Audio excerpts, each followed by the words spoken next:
Hey there, Yash here. I had a question I wanted to address. I like this question in this topic. It's about basically free will versus destiny. Like, do we really have free will, or is all this totally scripted 100%? There's nothing, no room for improvisation, nothing.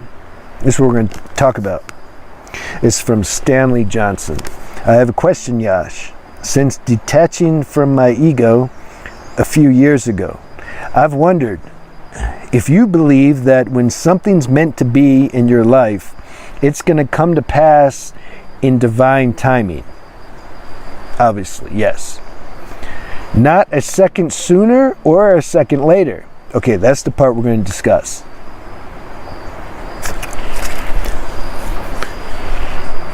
You know, I liked a Yogananda story.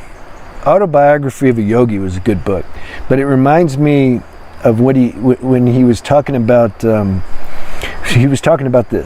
and I'll just tell you, he was having satsang with younger children, and in that moment, Spirit was working through him to where he had a siddhi in that moment.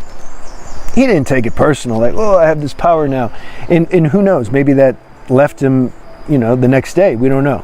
But he was flowing with it, and the siddhi was this, the power was this. He could look at these kids and know what their future. He's like, you're gonna have a wife, you're gonna be a successful businessman. And he knew their karma. He could just somehow feel it, see it. And then he got to this kid, he says, you're gonna die in a year. And he's like, oh, see, he was flowing, but then he said something that he's worrying about. And the kid's like, really? Like, what do you mean? And so Yogananda really liked this kid, but he also knew that this download he was getting was true, like it's real. So he's like, well, I want to save this kid? Like, what am I going to do? And then Yogananda had to go somewhere on a trip or something, because he was keeping the kid at his ashram. He felt, if you stay here, you're going to be protected.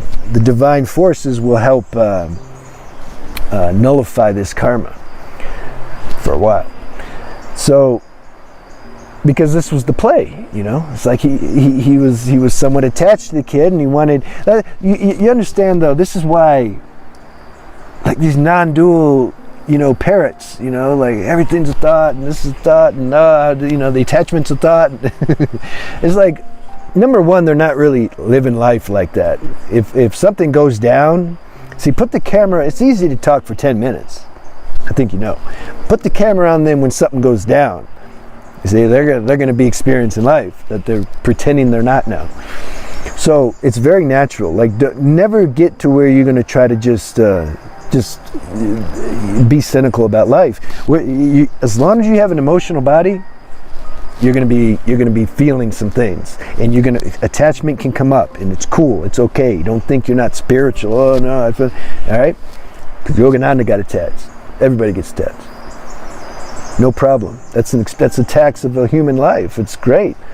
It really, like, it's rich. This life is rich, man. I don't mind anything, any emotion. If I get angry, I don't care. If I get attached to somebody, good. I'm alive. Yeah. So he wanted to protect the kid. He had to go on a trip. He left the kid at the ashram. Destiny. Kid's father needed the kid to, I don't remember what he had to do. He needed the kid to do something for him, because it was his father's family, had to do something. So the kid left the ashram and went to go help the father, and then I don't remember the cause of death, but he got hit by a car or struck by lightning or something, So then Yogananda came back and found out about it.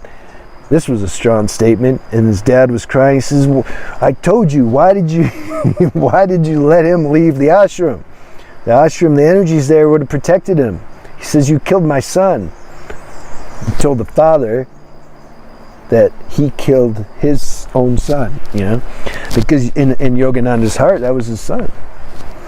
But the chapter of that or the title of that chapter was something like, I don't know if it was the title, but it's the through line, which is you can't fight destiny. Nothing you can do. It's going to happen. But it was demonstrated we do have some improvisational abilities to modify or delay the inevitable. That we can do, and that's contingent upon our level of consciousness. So we can, but as far as the great scheme of things, no, it's going to happen. Life is the most insecure thing there is, you know. The mind tries so hard to build security, you know, and some people, they feel really secure because they got their house, they got money in the bank, and they got a car. Oh, and I get along with my partner, and my kids are healthy, and so I feel secure. Do you know how quick that could just crash? Like that whole life could just be turned upside down, and it's no different than a little ant crawling here, and then I get up, I don't see it, and I step on it. This is what can happen to us too. There's so many ways, there's so many things, like we're not controlling anything. And knowing that, everything's paradoxical, knowing that life is very insecure gives a sense of security, because we realize, oh yeah, there's a greater power taking care of all this. Nothing can happen outside the permissive will of God. And then we don't worry about the government and, you know, the elites trying to kill us and all. This is all God's show. You think the elites are going to supersede what God's will is? You know, please. Another thing happened. I like what Ramana Maharshi said. He said something like, he was talking on this too, destiny versus free will. He said, if something's destined to happen, try as hard as you can to keep it from happening, and it's going to happen still. If something is not destined to happen, try as hard as you can to make it happen, but it's not going to happen. You know, these are both wise, awakened beings. I trust them. Not just their words, I feel it inside. And I also know from my own experience, like, we're not really running anything here.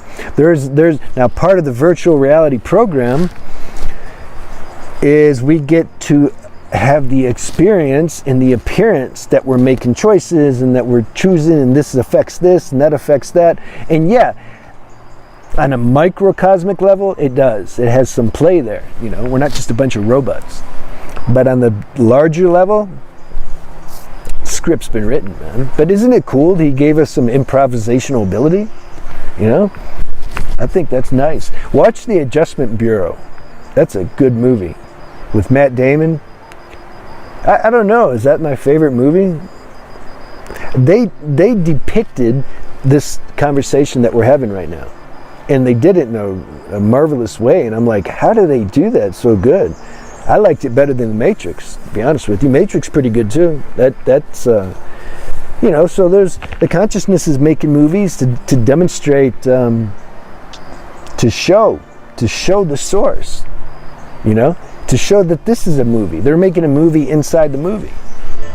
So I hope that helps you, man. Let me know. Let me know if there's anything else.